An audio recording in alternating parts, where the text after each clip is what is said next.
See, I grew up in a family, with the exception of my mother, that was very prejudiced.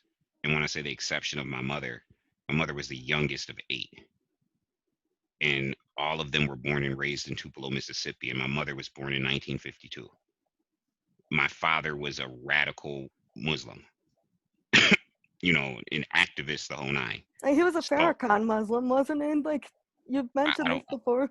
I don't know if he was he no he does he left the nation because he doesn't agree with Farrakhan. He's still a Muslim, Oh, okay, gotcha.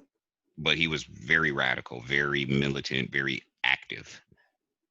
And like, I never heard my grandfather call a white person a white person. He always called them Peckerwood every time. Like, I never heard him not say, when referring to white people, anything other than what I just said. Sorry for, I'm not trying to be offensive. That's what he never heard, anything other than that. All of his children, with the exception of my mother, because my mother was, born in 1952 in Tupelo, but raised here in the North.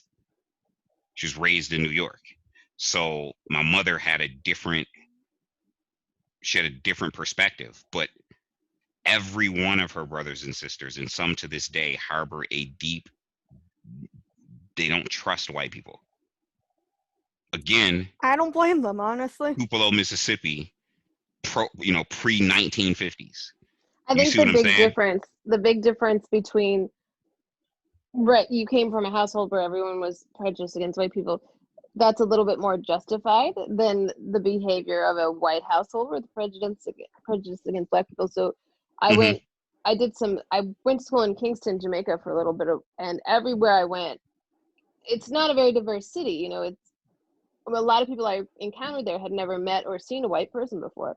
And so people felt the need to shout everything they ever felt about white people at me as I was walking down the street. And I wasn't like, dude, fuck you. I wasn't involved in that shit. I was like, yeah, I get it. Like, Mm. it's justified if you're, particularly in Jamaica, if you're in a nation that was built on slavery and built on white people, stealing human beings. And that's the foundation of your nation. Like, yeah, of course. It's not okay to be prejudiced and not be open-minded and learn about people as an individual, but it is totally understandable to behave in that way versus a white person behaving that way. It's just like, all right, dude, get your shit together, It's Yeah, interesting you said justified.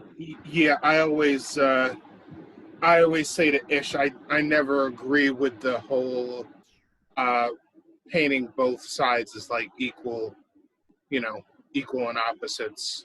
I always feel the need to justify that the black experience that feels that way is totally different than the white Well, experience that feels that way. when you say you never agree with me, my argument is never that they're equal and opposite. I didn't say agree. I didn't say agree with you. I never said that. No.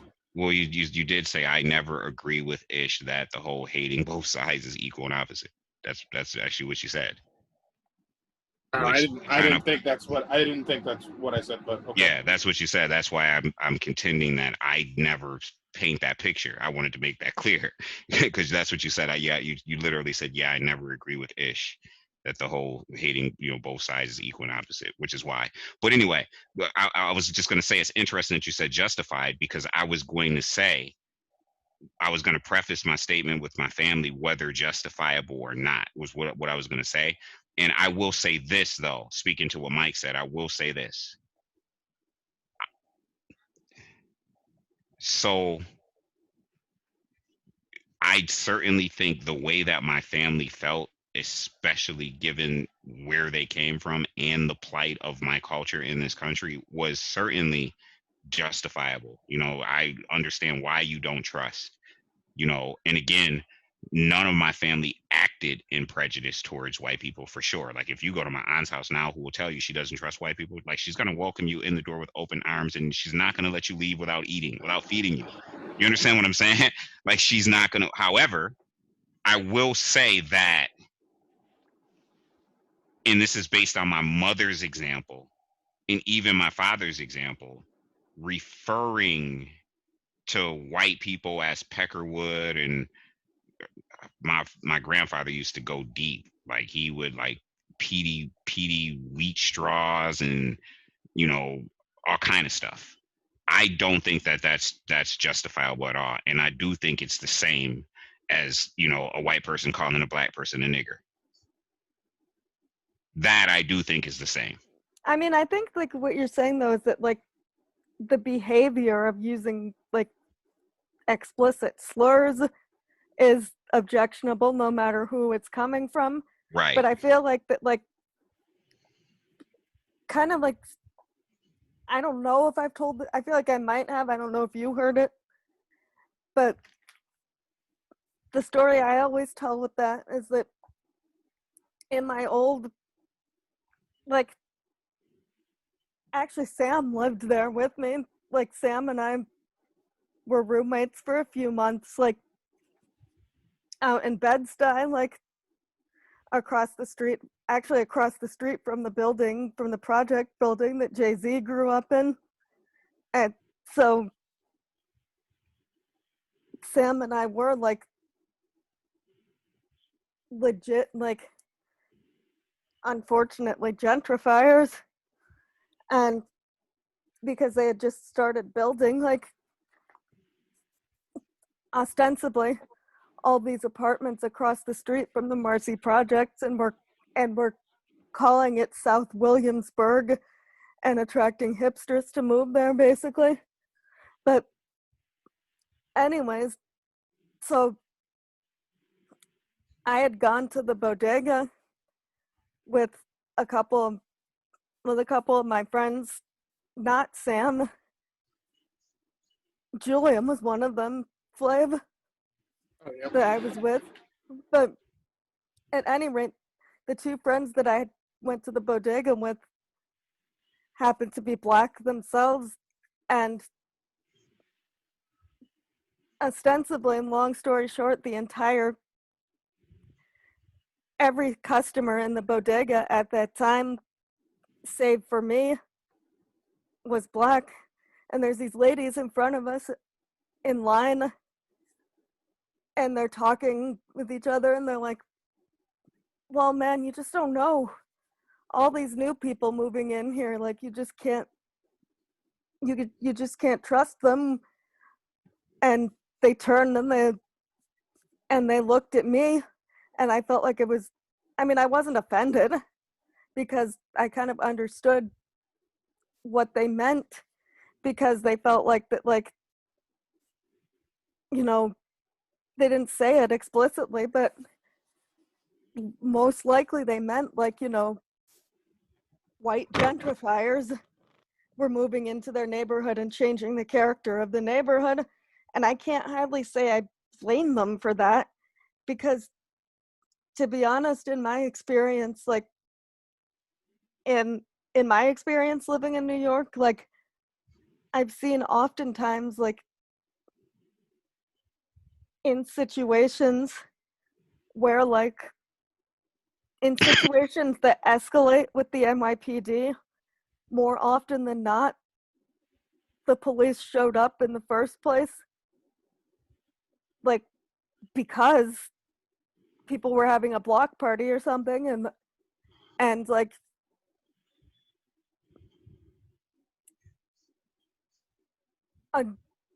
a gentrifier type called in a noise complaint to get and then things would escalate.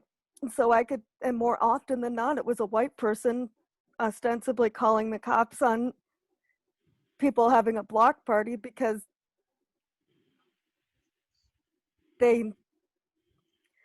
let's put it this way, usually another black person would have known better than to call the cops for a noise complaint, knowing what we know about police brutality. But, like, point being, like, honest to God, they had every right not to. I wasn't offended because they had every right not to trust me, because people who looked like me in the past had, like, basically probably done things that made their life a hell of a lot more difficult. You know what I mean? So I don't know how to take stuff like that. And I get it. I totally get it.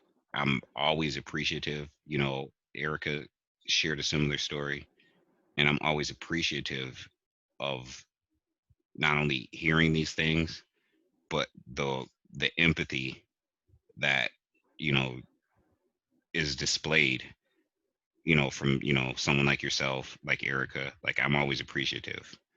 But standing in the position of someone who has been a victim of certain types of things, I'm also empathetic, because I know that it can't feel good, especially when we're talking about people who are allies. To be empathetic means you would have to be an ally, you know. And so this is where, from my perspective, you know, I'm not one of those guys that be like, oh well, so what, we went through it for however da da da da da. When I realize, like, we went through it, we go through it, it sucks. It's the same as when, you know, someone says to me, well, cops kill as many white people as black people do. Man, that sucks too. Like, let's fix that. You know what I mean? Like, that sucks too. And so for me, it's like I feel some type of way. And, you know, I had this conversation with Mike some months back, and with several other people, because while I still think that groups of people, women, LGBT community, you know, Latinx people, black people, you know, there's still a fight that needs to take place in order for things to get to a certain point where it has to get to a point where we can be happy to say it's not okay to look at anyone, black, white, or otherwise, and Make like, assumptions. right, or have a justifiable mistrust or what have you. Like, we have to get to that point, because at some point, right, first of all, we have to get to a point of true equality. And then once we get there, we have to stop, because the oppressed can't become oppressors, is always my, you know, concern. I'm not concerned yet, because in many cases the oppressed are still oppressed, you know. But at some point, you know, what that point would be, like true equality across the boards for everyone, then we have to stop there and accept that. We can't be the next day like, yeah, well, you know, it took us this long to get to true equality. Yeah, it was because of people like you. But I mean, I see where you're coming from with that, because that's why, like, honestly, admittedly, I feel some type of way about some factions of the feminist movement, because I feel like that there's, whether purposefully or not purposefully, that there are factions of the feminist movement that, like, turn the tables and oppress men. And I don't think that's a good thing either, when the goal is, like, you know, that women and men should have a level of equity, you know what I mean, and should be treated the same way. I think And that what really what you're getting at is there needs to be a certain level of acknowledgement that I acknowledge that people that look like me have done horrible, horrible, horrible things for a very long time, and I'm really sorry about that. But at this moment in time, I acknowledge that that happened, and I'm here to work with you, not against you, so that we, as a society, can move forward and evolve. mm-hmm. Well, I'll tell you, after George Floyd's death, when the protests first started, like, I was beside myself that I couldn't be with my students, to just sit with them and give them like a safe place to like talk and air out their frustrations, because I know that, like, honest to God, part of the reason why I'm kind of like adamant about wanting to go back to school in some fashion, even if it has to be socially distanced, 6 feet apart, whatever, is that I feel better because I know that my students, when they're with me, they're safe. Like, if they're not with me, like, I don't know where they are. I don't know if they're like, and mainly it's like, when I say they're safe, like, if they're with me, I know they're not being harassed by a police officer. Like, that's like, it's like I almost want the kids to be in school with me so that they're not being harassed by police and escalating and getting caught in an escalated situation that could be potentially fatal. Like, that's one of my biggest fears, is losing a student to police brutality. And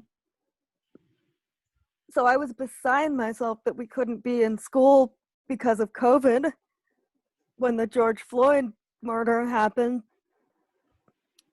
And like, I took it, like, took me a while to write. Like, I took it upon myself to make sure that I contacted my students, either, like,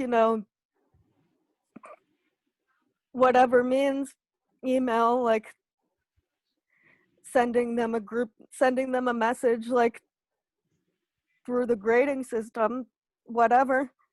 Like, I didn't feel right with the world unless I sent them a message reassuring them that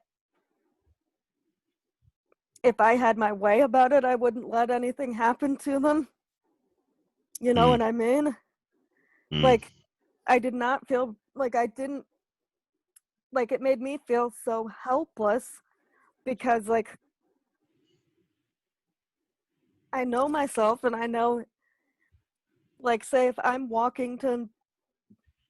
like walking from the subway into school in the morning and I see, like, because sometimes I would see my kids out on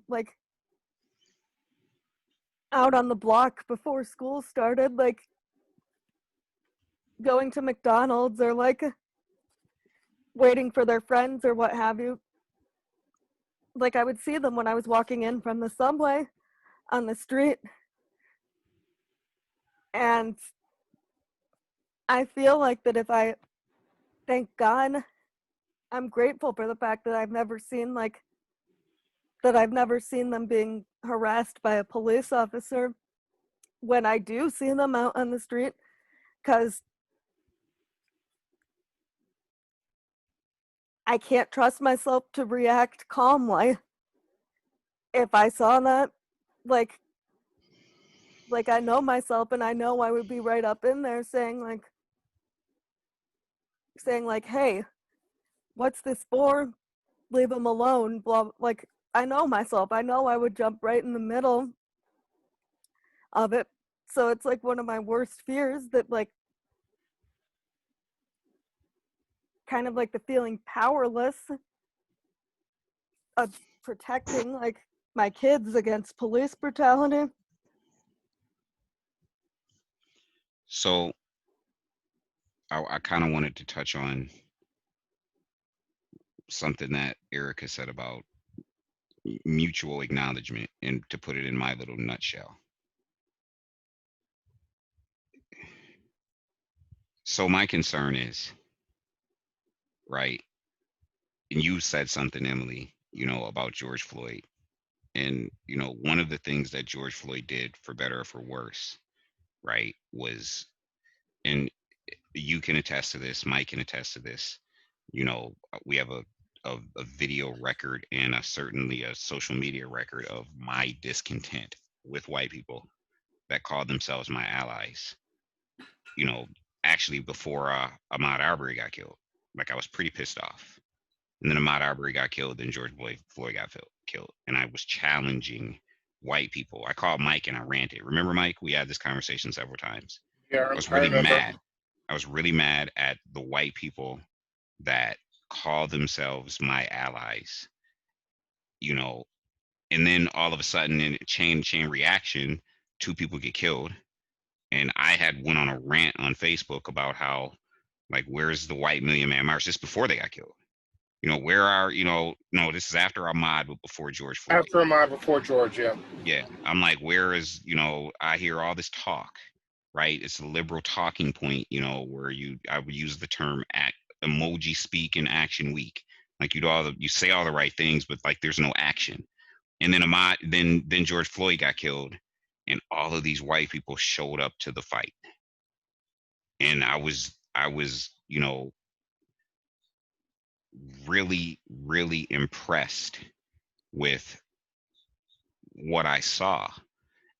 You know, and there's some negatives to that. You got a state of civil unrest in this country, such like we haven't seen since like civil rights. And it's, you know, for as many people who are now showing up to this fight, you have many people who are openly and proactively declaring their racism. So for me, right, when I look at this and I couple it with what Erica said about this mutual acknowledgement, one of my concerns is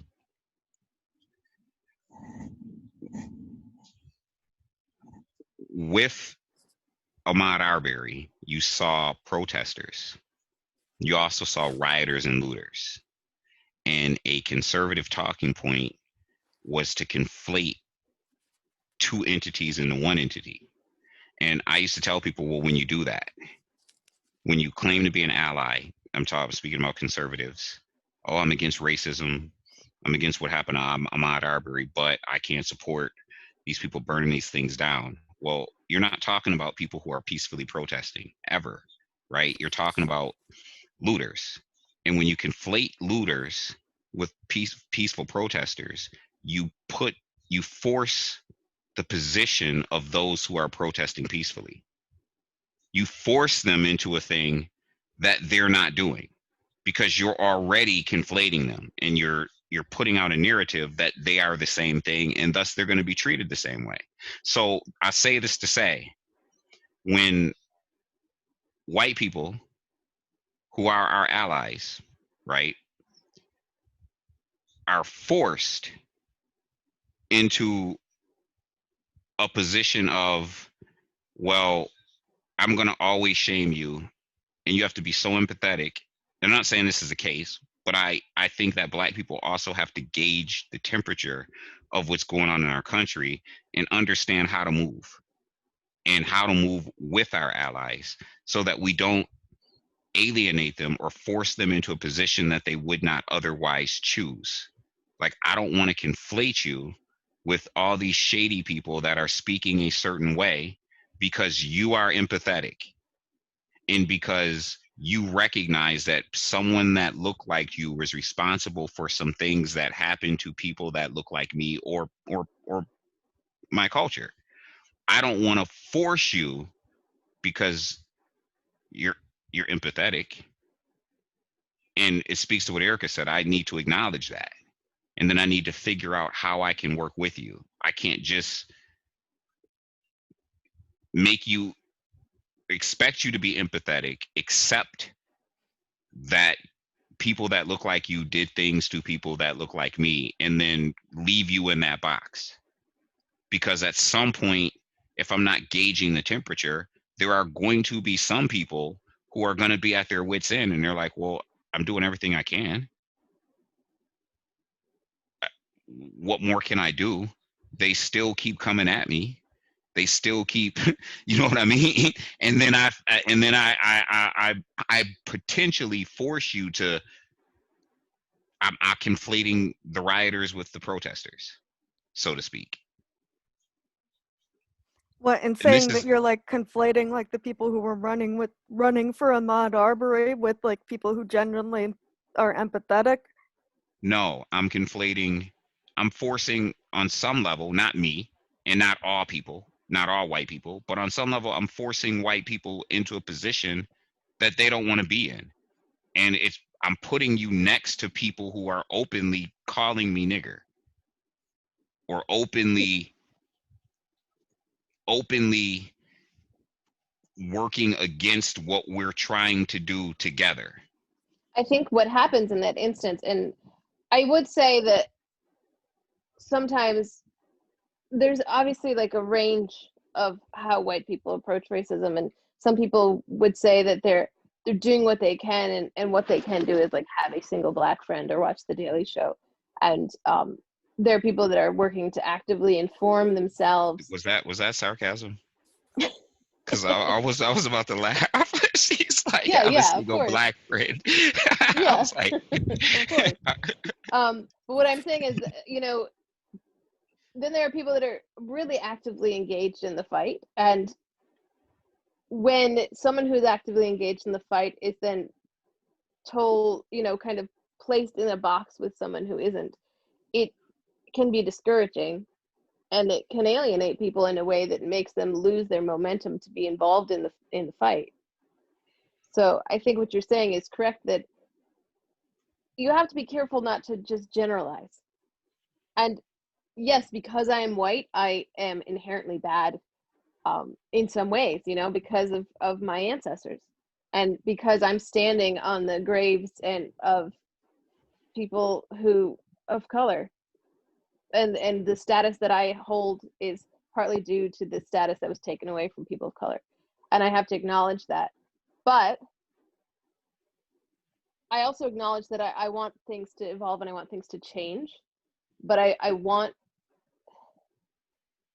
sometimes I lose my train of thought mid-sentence, but what I'm getting at is, let's not alienate people who are participating in the process, and tell them they're not doing enough in a way that makes them not want to do anything. And I think that's kind of what you're saying. mm-hmm. All right, I think that's a good place to end it. I'm going to stop recording.